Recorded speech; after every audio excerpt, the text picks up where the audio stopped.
And we are doing a Buckeye Breakdown with the great Bobby Carpenter. You hear him daily, Morning Juice.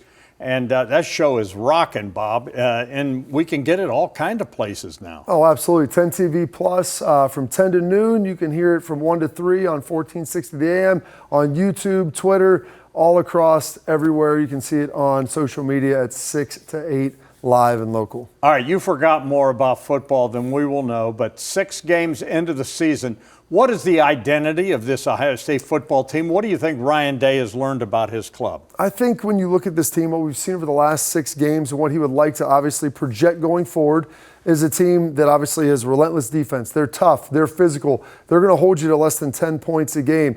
With that, you're going to play a complementary style of offense. And yeah, I know we've got these terrific receivers, but they were really good up front on the offensive line. They want to keep leaning into that. That's why you're seeing them run the ball the way that they are, trying to develop these running backs and really trying to figure out, what the best combination of that looks like. Obviously Bo Jackson's played really well. C.J. Donaldson's been the short yardage guy. You've seen James Peoples-Jones, be mixed in there a little bit in what he's been able to do. And then I think you might even see Isaiah West come into play a little bit, but they want to run the ball and then I think take those shots down the field when available. Teams have been playing them really deep and soft, and I'm sure Wisconsin's going to continue that trend. So you're not going to see a lot of those big plays unless teams get sick of trying to stop that run in the underneath passing game. The thing I like the most, he is using all 3 of those running backs you mentioned, and you don't know what any of them are going to do. They're doing all the stuff, catching passes out of the backfield.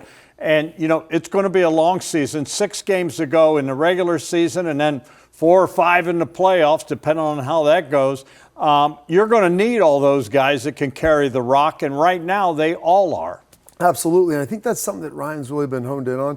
In the NFL, we always would break our season down into quarters when it was the traditional 16 game. Now they've added the 17, so it's a little bit tougher. But I think in college football, you really break this thing down into thirds. You've got the first half of your season where you're trying to figure out your identity, develop who you are. Then you have your next 6 games where you try to ramp up and hone in. And then you can have that 4 to 5, 6 game run at the end of the season, depending on how it ultimately looks with the Big Ten championship, plus maybe 3 or 4 games after that, where you have no room for error moving forward. Because college football is a little different now, Dom. I mean, you want to be perfect each and every week, but I think you want to stay healthy. You want to find out who you are, and that's what Ryan Day's been trying to do here these last couple weeks. The other interesting thing is he said, there is a time to worry about style points, but right now it is not.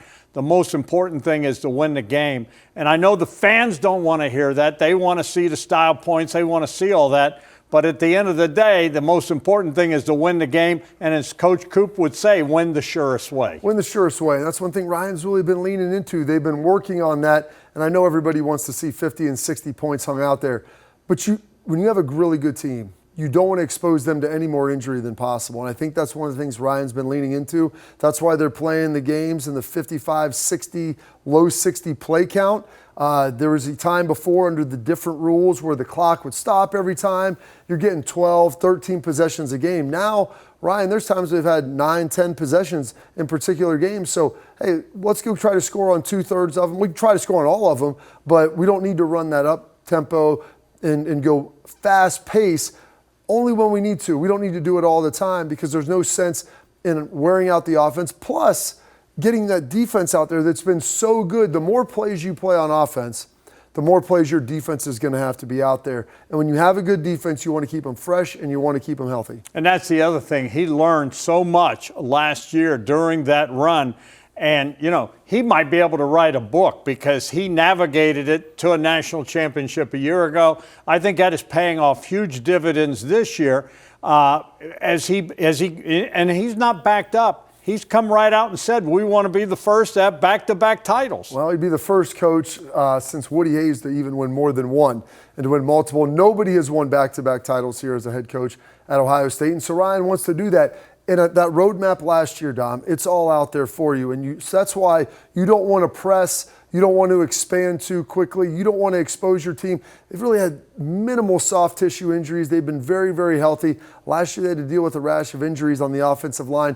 I don't think they want to go through that again. And so it comes down winning the surest way. And let's be honest, I believe they've covered the spread in every single game They've had. not, and they've really not been tested. No, they've had. Texas was the closest. Texas was the closest, and even that, it was a 14-point lead with about 55 minutes off the clock. You look last week against Illinois, it was 34-10 with about 4 or 5 minutes to go in the game. These games have not been in doubt. They have not been at risk, is what Ryan Day likes to say. And so maybe you give up a touchdown late, you still win a game by 18.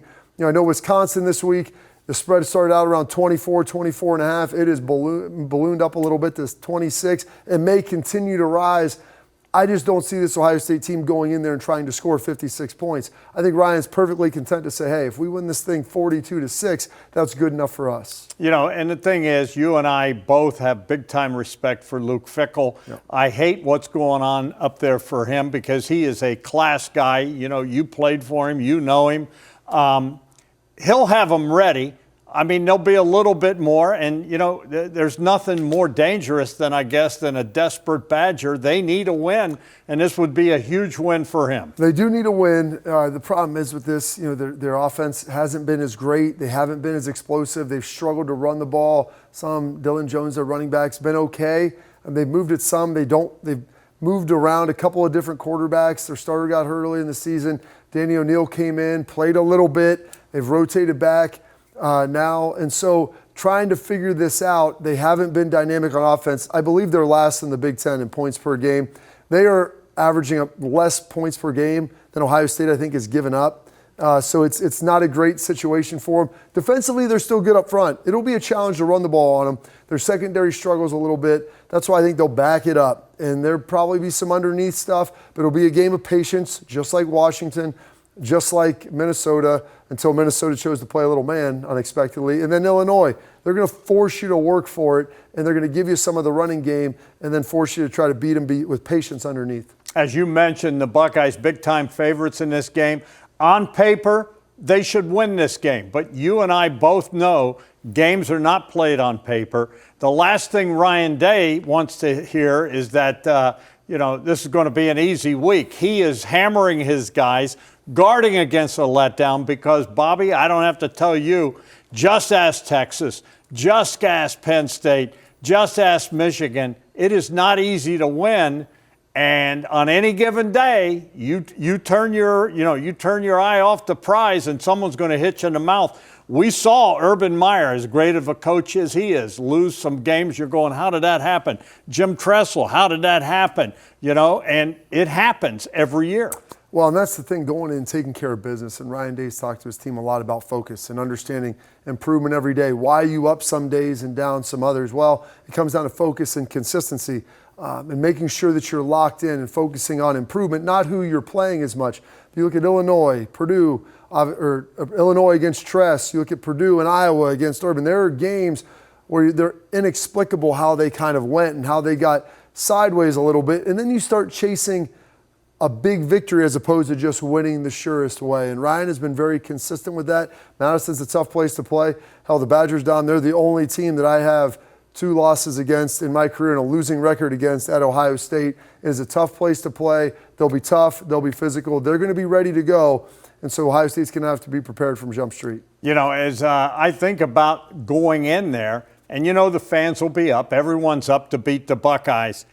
I don't know. It's between there and Penn State is maybe the 2 toughest places to go in the Big Ten, although Washington's tough. But the jump around, I've been there, and when those fans are going, they used to throw marshmallows with quarters in it and Barry Alvarez. Now this is a different day, but they'll be up. And the good news is Ohio State has played at Washington, has played at Illinois, and hopefully that's going to pay dividends this week. This was a game I think that a lot of people had circled for Ohio State as potentially a trap game because Wisconsin. I think a lot of people believed, me included, they'd be a little bit better than this, but Madison on the road, tough game, kind of coming off of Illinois. You've got Penn State here out in the rearview or in the future that was supposed to be a huge game coming up, and this could have been potentially a trap because Madison will get loud.